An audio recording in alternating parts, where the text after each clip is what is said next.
ઈસુની જય. આવો આપણે આ સુંદર સવારે પ્રભુની આરાધના કરીએ, એમના વચનો સાંભળીએ અને વચનો દ્વારા આપણને પ્રભુ બહુ જ ઉત્તમ બાબત શીખવાડવાના છે. એ માટે આપણા શરીર, મન અને આત્માને તૈયાર કરીએ અને આજનો દિવસ શરૂ કરીએ. વચન લઈએ યહોશુઆ, અંગ્રેજીમાં જોશુઆ, 1 અધ્યાય એની 8મી અને 9મી કડી. એ નિયમશાસ્ત્ર તારા મુખમાંથી જવું જોઈએ નહીં. તું દિવસ રાત તેનું અધ્યયન કર અને તેમાં લખેલું બધું કાળજીપૂર્વક પાળ, એટલે તું સમૃદ્ધ અને સફળ થશે. યાદ રાખ, મેં તને બળવાન તથા હિંમતવાન થવાની આજ્ઞા આપી છે. ગભરાઈશ નહીં કે હતાશ થઈશ નહીં, કારણ જ્યાં કંઈ તું જાય ત્યાં હું પ્રભુ તારો ઈશ્વર તારી સાથે છું. Praise the lord. આ યહોશુઆ અથવા જોશુઆ, આ જે વ્યક્તિ છે એ મોશેના ઉત્તરાધિકારી તરીકે આપણને અહીંયા બાઇબલમાં જોવા મળે છે. અને એમને એક આખી પ્રજા આપી હતી ઇઝરાયલ લોકોને. અને યહોશુઆનું કામ શું હતું કે જે લોકો ઇઝરાયલ ઉપર આક્રમણ કરે એમની સામે લડાઈ કરવાની અને પોતાની પ્રજાને, ઈશ્વરની જેઓ નિમાયેલી પ્રજા હતી, એમને બચાવવાનું કામ કરવાનું. એટલે એ હંમેશા એને કહેવાય ને, યુદ્ધો એને કહેતા હતા. પણ અહીંયા પરમેશ્વર એક વાત કહે છે, અને શરૂઆતમાં જ શું કહે છે કે જે મેં નિયમ શાસ્ત્ર તને આપ્યું છે એ તું ક્યારે ભૂલીશ નહીં. દિવસ રાત તું એનો અભ્યાસ કર્યા કરજે, એને યાદ કર્યા કરજે. અને મોશે જે નિયમો લખ્યા છે એનું શું કહે, તું કાળજીપૂર્વક એનું પાલન કરતો રહેજે. અને જો તું આ પ્રમાણે કરીશ તો જ તને સમૃદ્ધિ મળશે અને સફળતા મળશે. અને આગળ એને બીજી એક સુંદર વાત કરે છે, મેં તને બળવાન અને હિંમત થવાની આજ્ઞા આપી છે. ગભરાઈશ નહીં કે હતાશ થઈશ નહીં, કારણ કે તું જ્યાં જ્યાં જાય ત્યાં હું તારો ઈશ્વર પ્રભુ તારી સાથે છું. આ હુકમ છે. યહોશુઆને આ આજીજી નથી કરતા, એ ખાલી જસ્ટ કહેતા નથી, પણ એને કહેવાય ને કે અધિકારથી એને એક હુકમ આપે છે કે તારે આ પ્રમાણે જ કરવાનું છે, બીજું કશું નથી કરવાનું. અને આ પુસ્તકમાં એક સુંદર મોટો પ્રસંગ પણ છે. એના વિશે આપણે જ્યારે મળીશું ત્યારે આપણે વિસ્તારથી એના વિશે વાત કરીશું. પણ આજે અહીંયા જે સમજવાની વાત છે કે આપણો જે મુખ્ય વિષય છે એ છે મન એક યુદ્ધ ભૂમિ. અને આ જો મન આપણું બહુ ચંચળ છે, આપણે મનમાં જે બધા વિચારો આવે છે, આપણી લાગણીઓ થાય છે, આપણે યોજના બનાવીએ છીએ, એમાં ઘણી બધી યોજનાઓ એ ઈશ્વરને અનુરૂપ નથી. ઘણી બધી લાગણીઓ એ ઈશ્વરને અનુરૂપ નથી. અને એના લીધે આપણે જીવનમાં ઘણા બધા દુઃખ સહન કરીએ છીએ, ઘણી બધી હાડમારીઓ સહન કરીએ છીએ, દુઃખી થઈએ છીએ. એટલે આજનો જે વિષય છે એ છે ધ્યાન સફળતા આપે છે. આ શબ્દ, જો ધ્યાન શબ્દ એક બહુ સુંદર શબ્દ છે. અને આપણે પણ જાણીએ છીએ કે ધ્યાન શું છે.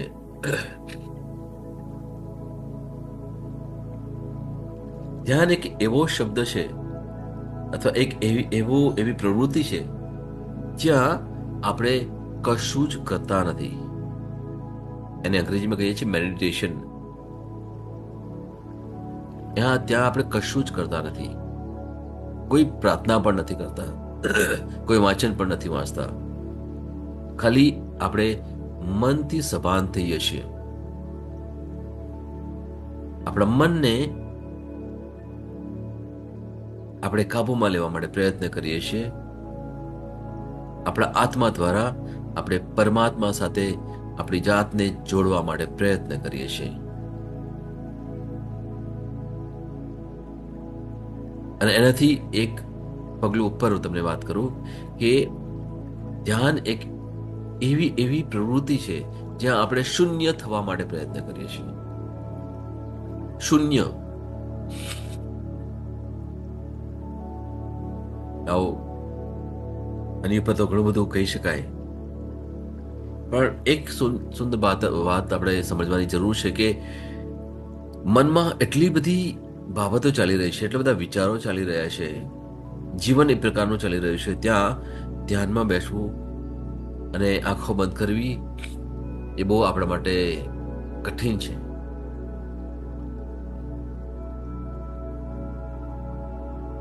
કેમ કઠિન છે? કારણ કે જ્યાં આપણા આત્માએ મુખ્ય સ્થાન લેવું જોઈએ ત્યાં પેલું મન મુખ્ય સ્થાન લેવા પ્રયત્ન કરે છે.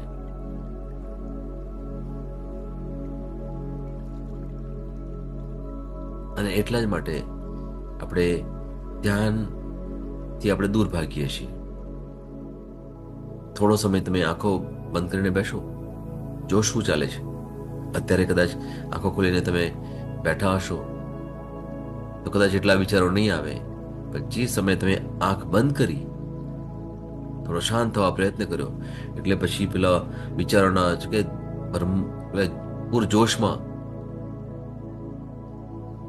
તમારી એક પાછળ આયા કરશે, એક પછી ઘણા બધા વિચારો આયા કરશે. અને એ વિચાર તમને શું કરશે? લાગણી પણ આપશે.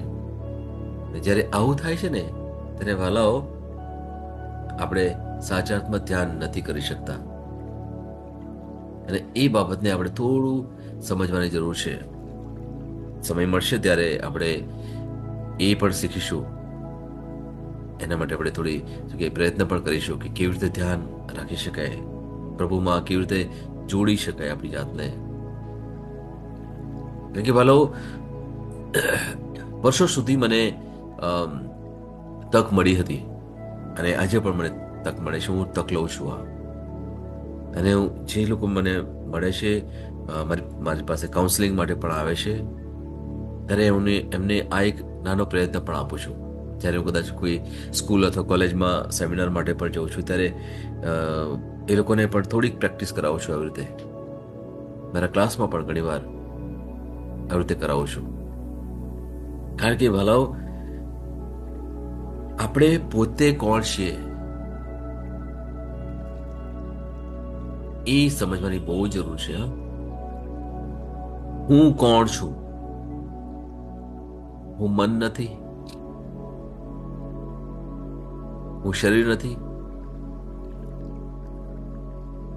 હું કહેવાય ને કે જો સંસારની રીતે તમે જુઓ કે હું કોઈનો પુત્ર છું, કોઈનો પિતા છું, કે કોઈનો ભાઈ છું, કે કોઈનો મિત્ર છું, નહીં. એ પણ નથી વિચારવાનું હોતું. એ બધી દુનિયા સંબંધો કહેવાય. આપણો જે સંબંધ છે ને ભલાઓ એ પરમાત્મા સાથે સંબંધ છે. અને હું વારે વારે તમને કહું છું કે આપણો આત્મા છે એ આપણે છીએ. હું કોણ છું? હું આત્મા છું, મન કે શરીર નહીં. એ તો એક દિવસ ધરતી પર જશે અને મન પણ એની સાથે ખતમ થઈ જશે. પણ જે રહેશે એ છે મારો આત્મા. અને રોજ જ્યારે પણ થોડો સમય મળે તો એ આત્માને આપણે થોડું કહેવાય ને કે આપણે આત્માથી આત્મા સાથે સમય આપણે શું કે એકદમ તો સફળતા ના મળે, પણ શરૂઆત તો કરી શકાય.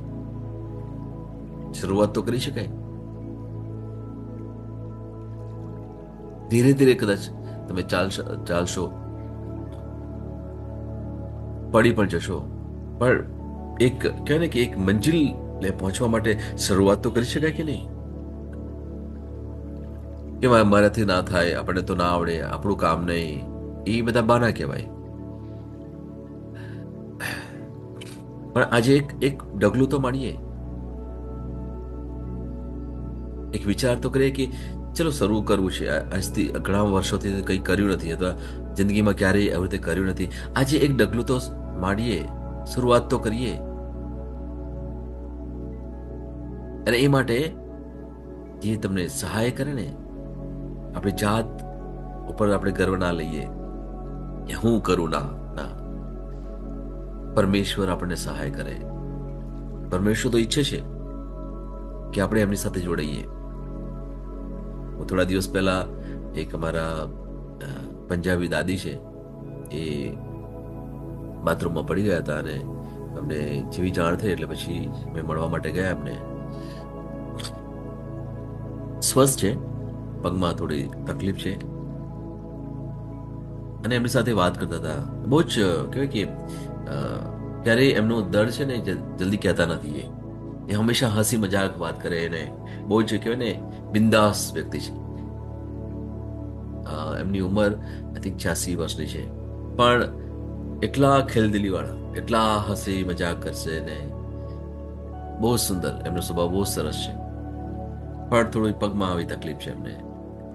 એમની સાથે વાત કરતા હતા, એટલે વાત કરતા કરતા મને કહે છે કે પ્રભુ તો મારી સાથે છે ને. ત્યારે મારે એમને એક વાત કરવી પડી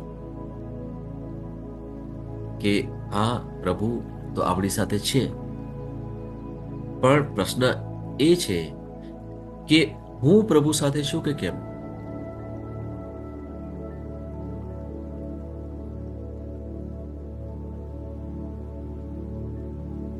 હું પ્રભુ સાથે છું કે કેમ. બહુ જ ઊંડાણથી સમજવાની જરૂર છે મારા વાલાઓ. દુનિયાના વાનાઓ એટલા બધા છે, દુનિયાની એને કે હાડમારીઓ એટલી બધી છે, વ્યવહારો એટલા બધા છે કે આપણે એટલા બધા ગૂંચવાયેલા છે દુનિયાની બાબતોમાં. અને પછી એક જ બાબત લઈએ છે, પ્રભુ મારી સાથે છે. પ્રભુ પણ એટલે કે છે હું તારી સાથે છું. એટલે આપણે વારે વારે સાંભળીએ એટલે આપણે લાગે છે પ્રભુ મારી સાથે છે, પછી મારે કશી ચિંતા નથી. પણ અહીંયા પ્રશ્ન મારે એ કરવો છે આજે, એ પ્રશ્ન ઉપર થોડો વિચાર કરજો મારા વાલાઓ, કે પ્રભુ તમારી સાથે છે, પણ શું હું પ્રભુ સાથે છું? શું હું પ્રભુ સાથે છું કે કેમ? અને એ પ્રયત્ન આજે આપણે કરવાનો છે વાલાઓ.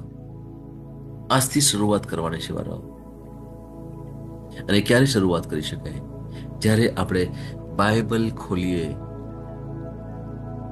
એમાંથી યોગ્ય વચનો વાંચીએ અને એ વચન ઉપર મનન ચિંતન કરીએ. મનન ચિંતન એ છે ધ્યાન, એ છે meditation. To read the word of God and to reflect upon that, to ponder on that word, that is the meditation now. That is what God wants us to do. પ્રભુ આપણી પાસે આ ઈચ્છે છે. એક વચન છે જ્યાં કે છે કે જે તોફાન ચાલી રહ્યું છે, હવા ચાલી રહી છે, એમાં પ્રભુ નથી. વંટોળ ચાલી રહ્યું છે, એમાં પ્રભુ નથી. એટલે પ્રભુ ક્યાં છે? એક શાંત જગ્યામાં છે, શાંત જગ્યામાં. દુનિયાના એટલા બધા અવાજો છે ને, એમાં આપણે પ્રભુને સાંભળી ના શકીએ. પ્રભુ ક્યારે આપણી વાત સાંભળી શકે, અથવા આપણે પ્રભુને ક્યારે સાંભળી શકીએ? જ્યારે આપણે શાંત રહીએ, મનથી શાંત રહીએ. બહુ જરૂર છે બોલો, ખરેખર બહુ જરૂર છે. ઘણા બધા પ્રકાર છે ધ્યાન ધરવા માટે, અલગ અલગ રીતો છે. એ પણ સમય આવશે ત્યારે એ પણ આપણે જોઈશું. પણ હમણાં એક રીત આપણે લઈને ચાલીએ. એ રીત શું છે કે આપણે આટલા દિવસથી જે અલગ અલગ વચનો લીધા છે, તમે જોશો રોજના રોજ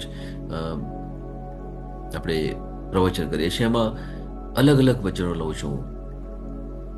અને એ વચન, એક વચન તમે લઈ લો અને એ જ વચન તમે મોઢાથી બોલ બોલ કરજો. એક વાક્ય તમે લેશો અને એ બોલ બોલ કરજો, બોલ બોલ કરજો. આ રીતે શરૂઆત કરીએ, મન અને શરીરથી એની પ્રયત્ન કરીએ. અને પછી એક સમય શું આવશે કે આપણે આપણે બોલવાની ઈચ્છા નહીં થાય, પછી શાંત થઈ જઈશું. પણ મનમાં એ જ વાક્ય, અચ્છા એ શબ્દો આપણે વાગોળતા રહીએ, વાગોળતા રહીએ.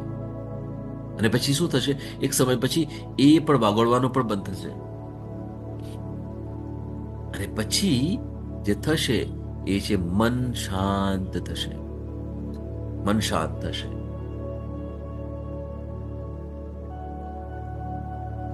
અને પછી તમે જોશો કે પ્રભુ તમારી સાથે વાત કરશે. આપણે જે કરવાનું છે વાલાઓ, આપણી પાસે ઘણી બધી પ્રાર્થનાઓ છે, જાત જાતની પ્રાર્થનાઓ છે, ઘણી બધી માંગણીઓ છે, ઘણી બધી આજીજીઓ છે. પણ હું એ બાબતની વાત નથી કરતો. આપણા માટે પ્રાર્થના એટલે માંગણીઓ, ના, એની વાત નથી કરતો. અહીંયા જે વાત મુખ્ય કરવા માંગુ છું વાલાઓ, એ છે પ્રભુના અવાજને સાંભળવાની. Praise the lord. પ્રભુના શબ્દને સાંભળવાની. કે પ્રભુ તત્પર છે આપણી સાથે વાત કરવા માટે. 24 કલાક, દર મિનિટે, દર સેકન્ડે એ આપણી સાથે વાત કરવા માટે તત્પર છે. પણ શું હું મારા કાન આપું છું પ્રભુની વાત સાંભળવા માટે? અને એ કાન છે આપણા અંતરના કાન, અંતરના કાન.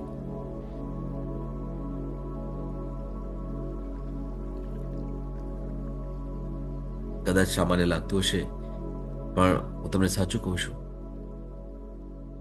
તમે બીજાને પણ વાત કરો.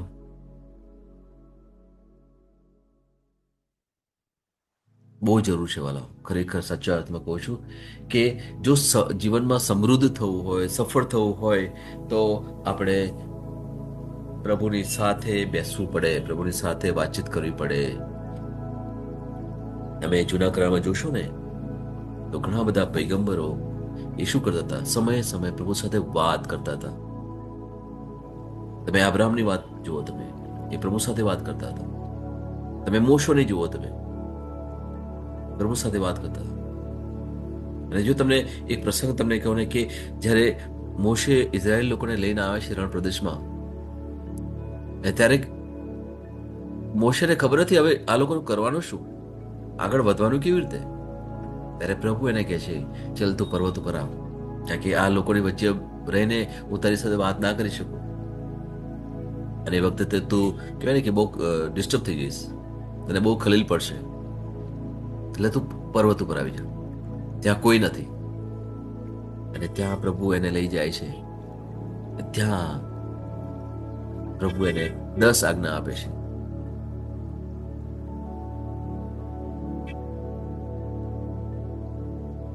પ્રભુ એમનો પ્રતાપ પણ બતાવે છે મોશેને. એટલે જ્યારે એ 10 આજ્ઞા લઈને નીચે આવે છે ને, ત્યારે એનો જે ચહેરો છે ને, એકદમ જેને પ્રકાશિત છે. આ પ્રભુનો પ્રકાશ એને મળેલો હોય છે. એવા ઘણા બધા પ્રસંગો તમને કહી શકું. અને નવા કરારમાં જે 4 ગ્રંથોમાં આપણને જોવા મળે છે, એ પણ કે ઈસુ શું કરે છે.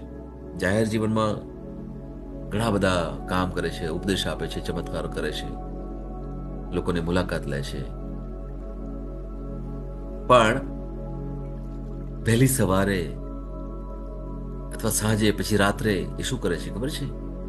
એ પહાડોમાં જતા રહે છે, એકલા જતા રહે છે. શું કરવા માટે?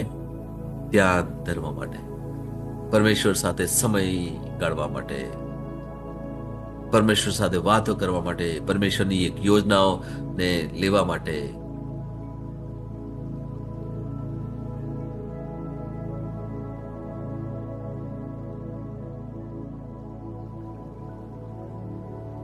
જે પ્રકારનું આપણું જીવન છે ને વાલાઓ, એમાં ધ્યાન ધરવાની બહુ જરૂર છે વાલાઓ.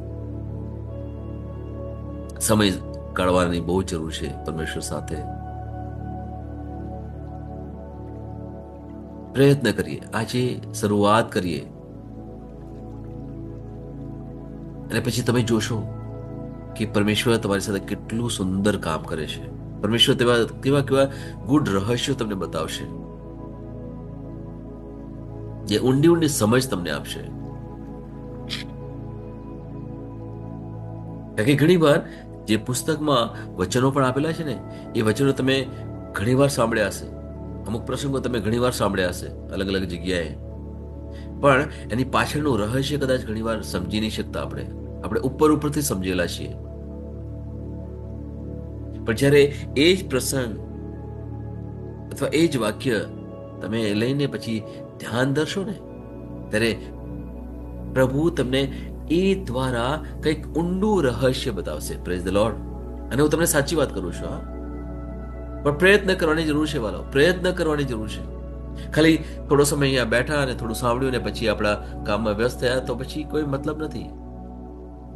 એવું તો આપણે દેવળમાં પણ કરીએ છીએ, જઈએ છીએ, અડધો કલાક જઈએ છીએ અને પછી તરત જ પાછા અને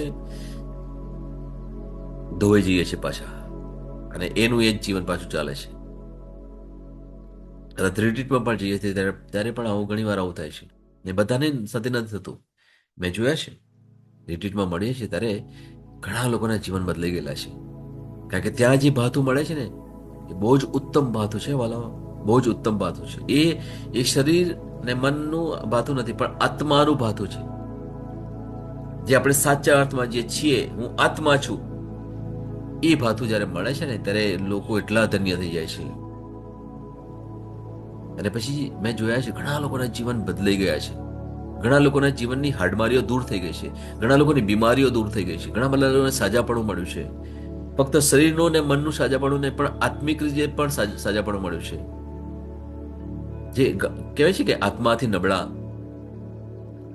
તો આવી જે રિટ્રીટ છે, આવા જે પ્રસંગો હોય છે અને એ જગ્યાએ જઈએ છીએ ત્યારે આત્માથી પણ બળવાન થઈ જઈએ છીએ આપણે.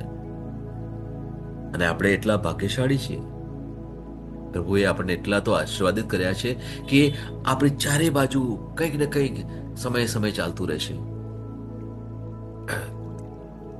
આપણે જે ધર્મગુરુઓ છે એ આપણા માટે કંઈક ને કંઈક યોજનાઓ કરતા રહે છે, જેથી આપણને સાચા અર્થમાં આત્મિક ભાથું મળે. સમય કાઢવાની જરૂર છે વાલાઓ.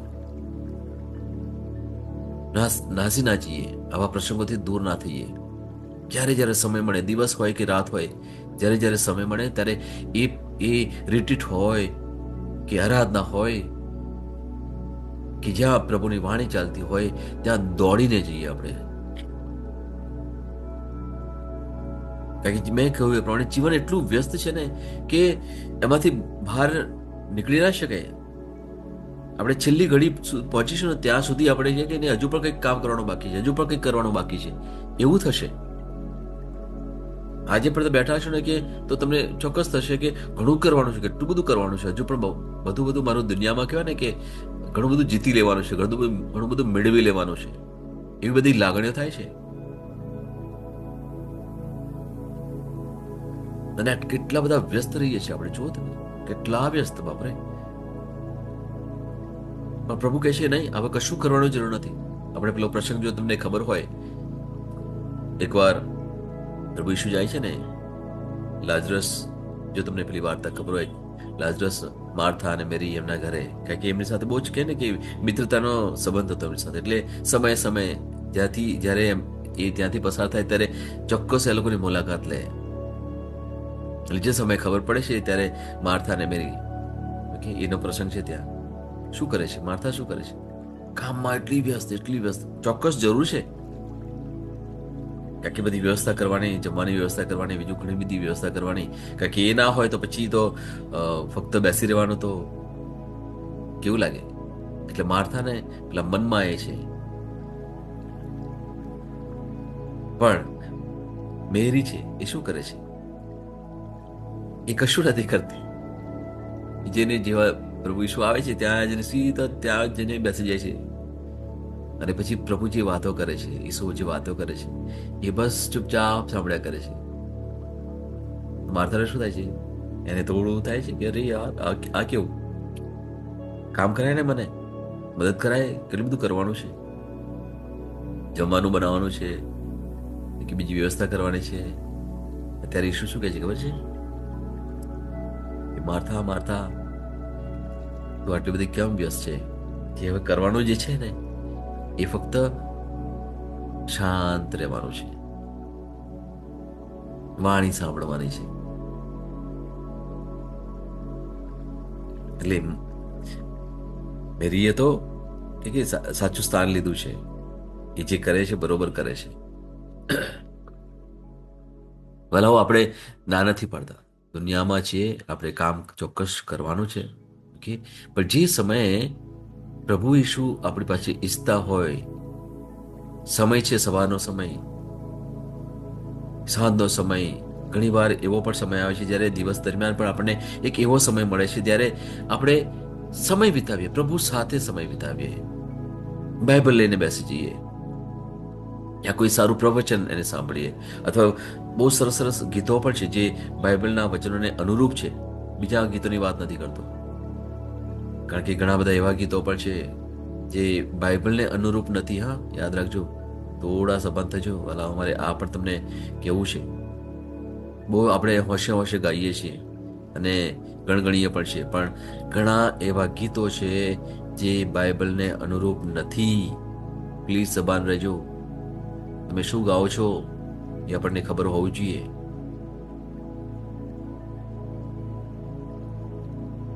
એટલે મારે કહેવાનો ભાવાર્થ એ છે કે જ્યારે પણ સમય મળે ત્યારે તમે પ્રભુની સાથે કોઈક એવો કહે ને કે તક શોધતા રહેજો જ્યાં આપણે શાંતિથી બેસી શકીએ, બાઇબલ વાંચન કરી શકો, અથવા તમે કશું જ ના કરવું હોય, કઈ પ્રવચન પણ ના સાંભળવું હોય, કઈ ગીત પણ ના સાંભળવું, કશો વાંધો નથી, પણ કશું નથી કરવાનું, શાંતિથી બેસવાનું, કશું જ નહીં, એટલે કશું જ નહીં, શાંતિથી બેસવાનું છે. અને પછી સભાન થઈ, આપણા મનથી સભાન થઈએ, શું ચાલી રહ્યું છે મનમાં. આપણે એટલે જ નહીં છેલ્લા 3-4 દિવસથી જે વાત કરીએ છીએ, તમે શું વિચારો છો તેના ઉપર વિચાર કરો, શું વિચારો છો એની ઉપર વિચાર કરવાનો છે. ખરેખર બહુ સુંદર પ્રવૃત્તિ છે, યાદ રાખજો. શરૂઆતમાં થોડી તકલીફ થશે, પણ ધીરે ધીરે તમે એમાં આગળ વધશો ને તમને એવું થશે, અરે હા, જો કેવા વિચારો મને પાડવા માટે પ્રયત્ન કરે છે, કેવા વિચારો મને છે ને કે પ્રભુના રસ્તાથી દૂર હટાવવા માટે પ્રયત્ન કરે. જુઓ બાપરે, જ્યારે તમે સભાન થશો ને ત્યારે એક એક કરીને તમે છે ને કે એને કાઢી શકશો. જેમ પેલો ઘઉંમાંથી કાંકરા કાઢીએ છીએ ને એવી રીતે એ કરવાનું છે આપણે. પણ એ ક્યારે કરી શકાય? જ્યારે આપણે શાંત મનથી બેસી શકીએ પ્રભુની સાથે. ત્યારે આપણને કહેશે ઘરમાં આપણા મનમાં જે દુર્વૃત્તિઓ છે એને એક એક કરીને બહાર કાઢવાની છે. મનમાં જે પેલા ખોટા વિચારો છે જે શાતાન આપણને આપણા મનમાં મૂક્યા કરે છે અને એ દ્વારા આપણને અમુક કાર્યો કરવાનું કહે છે, એને એક એક કરીને આપણે બહાર કાઢી નાખીએ. તમે એક કહો ને અંગ્રેજીમાં છે વિઝ્યુલાઇઝ, એટલે તમે જુઓ મનથી કે હું કંઈક ઘઉં સાફ કરી રહ્યો છું, ફોર એક્ઝામ્પલ એમાં કાંકરો છે, શું કરું છું આપણે એ કાંકરો કાઢી નાખીએ છીએ, પછી થોડી વાર ઘઉં પાછી લે છે, પછી કંઈક મળે તો તરત કાઢી નાખીએ છીએ. મન આવું કંઈક આપણે કરવાનું છે. જ્યારે શાંતિથી બેસીએ ત્યારે મનના વિચારોને એનાથી સભાન થવાનું છે. કયો વિચાર સારો છે એને લઈએ,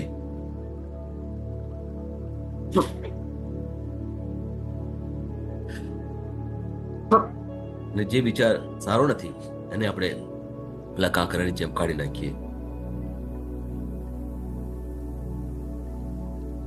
આજે પ્રભુએ આપણને બહુ સુંદર બાબત શીખવાડી છે. કેમ નહીં આપણે એ બાબત ઉપર પ્રયત્ન કરીએ, આજે શરૂઆત કરીએ.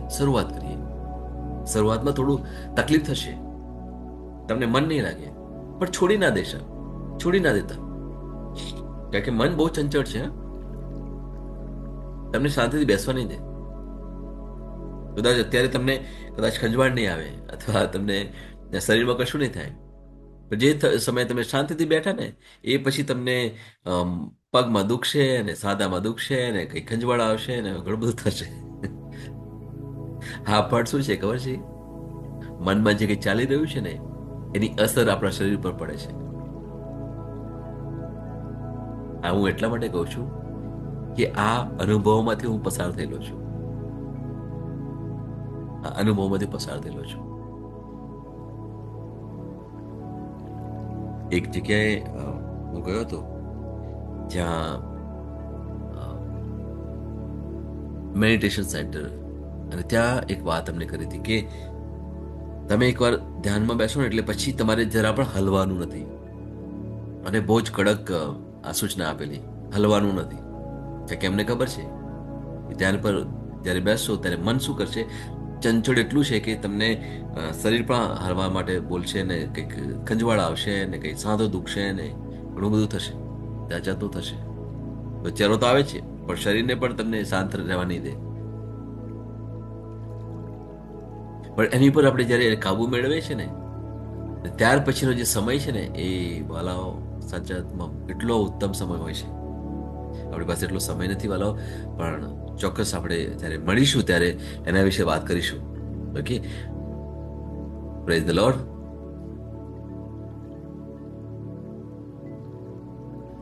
આવો આપણે વચનો દ્વારા આપણે ઘોષણા કરીએ. તમે એ રીતે બોલો કે અર્થપૂર્ણ રહે. 18મો દિવસ, વિશ્વાસ ઘોષણા. હું જાહેર કરું છું કે મારા જીવનમાં સફળતાઓ અહીં અને હવે છે.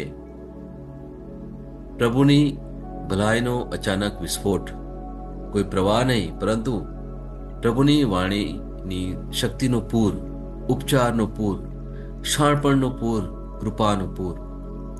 હું એક પ્રગતિશીલ વ્યક્તિ છું અને હું પ્રગતિશીલ વિચારસરણીથી જીવન જીવવાનું પસંદ કરું છું. પ્રભુ હંમેશા તેમની ભલાઈ અને તેમની કૃપાથી મને પ્રભાવિત કરે છે. આ મારી ઘોષણા છે. દૈવી સ્વાસ્થ્ય કબૂલાત. હું ફરીથી જન્મ્યો છું. હું મૃત્યુથી જીવનમાં અનુવાદિત થયો છું. હું કાયમ માટે પાપથી અલગ થઈ ગયો છું.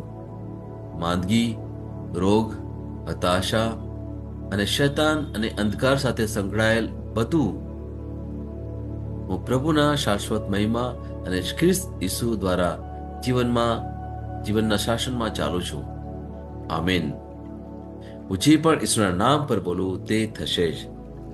હું મજબૂત છું, હું તંદુરસ્ત છું, હું ધન્ય છું, હું સમૃદ્ધ છું, હું શક્તિશાળી છું, હું અભિષિક્ત છું, હું મુક્ત છું, હું પ્રભુનો વિશ્વાસી છું, હું પ્રભુ અને મનુષ્ય દ્વારા પ્રિય છું. હું જે જોઉં છું તે નથી બોલતો, પણ જે જોવા માંગુ છું તે બોલું છું. હું એક અવિભાજ્ય બીજ છું. હું મારા પ્રભુના ઘરમાં સારી જમીન પર રોપાયો છું. હું મારા ઈશ્વરની વાડીમાં નારિયેળના ઝાડની જેમ ફૂલું ફાલું છું. હું ખરા સમયમાં મબલક પાક આપું છું. હું પ્રભુમાં તાજા લીલા વૃક્ષો જેવો છું. હું વૃદ્ધાવસ્થામાં પણ ફળદાયક રહીશ. મારા પાન કદી નહીં કરમાય.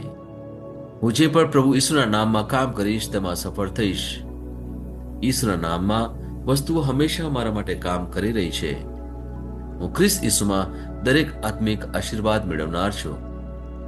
હું મારા મનને ખ્રિસ્તના મન જેવું સંપૂર્ણ થવાનું કહું છું અને તેને નિર્દેશ આપું છું કે તે પ્રભુના વચનો દ્વારા ચાલે. હું મારા રજ્જુ અને ચિત્તાને જીવનની વાત કરું છું. મારા સ્નાયુઓ અને અસ્થિબંધન માટે તાકાત બોલું છું. હું મારા હૃદય સાથે જીવન શક્તિની વાત કરું છું. હું સામાન્ય શ્વાસની પ્રક્રિયા જાળવવા માટે મારા ફેફસા અને પેશીઓ સાથે વાત કરું છું. હું મારી કિડની, યકૃત અને સ્વાદુપિંડને સંપૂર્ણ સ્વાસ્થ્ય અર્પું છું. મારા લોહીના દરેક કોષમાં જીવન છે. મારા હાડકાં સાદા અને નાજુક અસ્થિઓ ગોઠવાયેલા, મજબૂત અને મક્કમ છે. મારી આંગળીઓ ઉત્તમ રીતે કાર્ય કરે છે. મારી આંખોનું તેજ સારું છે. મારા કાન શ્રેષ્ઠ રીતે કાર્ય કરે છે. મારી ત્વચા નવા જન્મેલા બાળક અને ઈશ્વરની સુંદરતા જેવી મુલાયમ અને તંદુરસ્ત છે. મારા વાળના મૂળ સજ્જડ છે. હું મારા વાળને મજબૂત રહેવાનો આદેશ આપું છું અને જ્યાં વૃદ્ધિની જરૂર હોય ત્યાં હું વાળ ઉગવાનું કહું છું. મારા દાંત, અવાળા, જડબા, રક્તવાહિની બધું જ સ્વસ્થ, મજબૂત અને સંપૂર્ણ છે. મારા બધા હોર્મોન્સ અને ન્યુરોકેમિકલ ટ્રાન્સમીટર એકબીજા સાથે સંપૂર્ણ સુમેળમાં છે.